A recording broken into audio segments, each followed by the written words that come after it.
it kind of helps to understand the background in HIPAA because it's been around for a long time and there have been several recent developments. So the actual HIPAA Act was created in 1996 and it was designed to try to provide some guidance for security of health information. And it was announced with lots of fanfare. And everybody studied it and took a look at it and started trying to understand, well, what did it mean for their organizations? Well, because there was no enforcement provision or any agency that was tasked with oversight, it quickly sort of became ignored, mostly because it read as sort of a manifesto.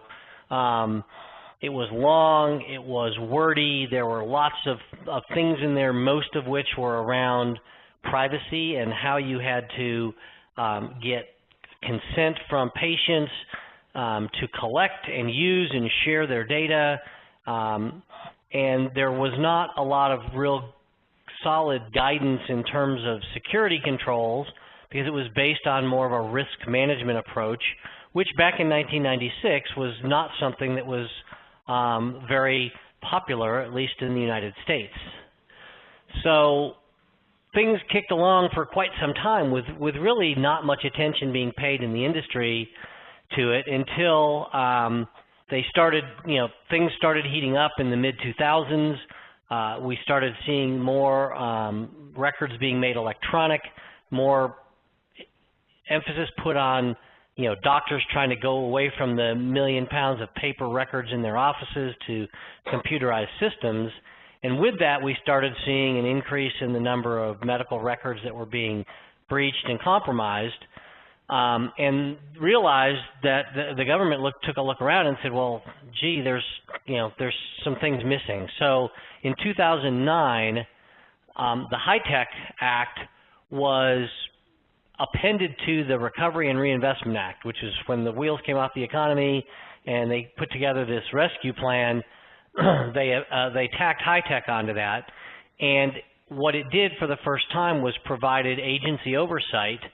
So the Health and Human Services was given overall oversight for HIPAA, but the office and HHS's Office of Civil Rights was specifically given the ability to enforce the HIPAA requirements and levy fines. So all of a sudden, people got very interested again in what it meant to be HIPAA compliant and what did they need to do. And so there was a period of time for about 2 or 3 years where large healthcare organizations were scrambling to try to figure out, well, what does this mean? What do I have to do? A lot of even smaller organizations were trying to get the checklist that said, well, what do I have to do to be HIPAA compliant? And because there wasn't a checklist, there was still quite a bit of confusion.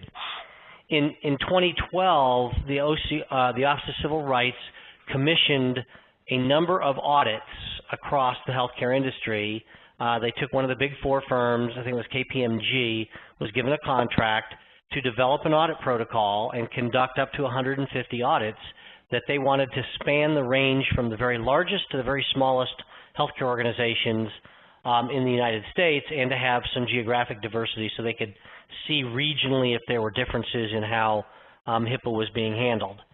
As a result of that set of audits, they came back with some findings that were concerning, and they continued to see breaches of healthcare information, PHI.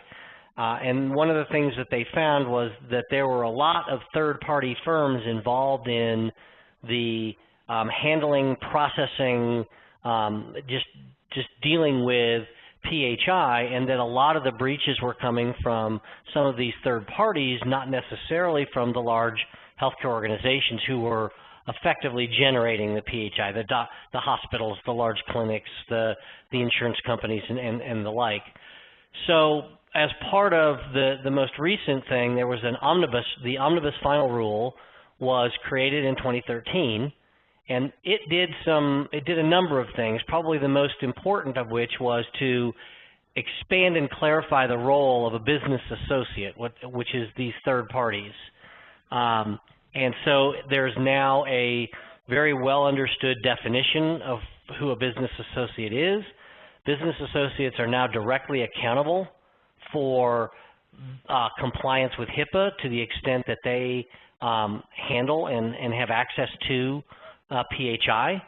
So if they're found to be that they're found to not be in compliance, OCR has a direct route to levy fines and enforce that with them, whereas prior to Omnibus, the only way for OCR to get to these third-party firms was through the others, the covered entities, the larger healthcare organizations.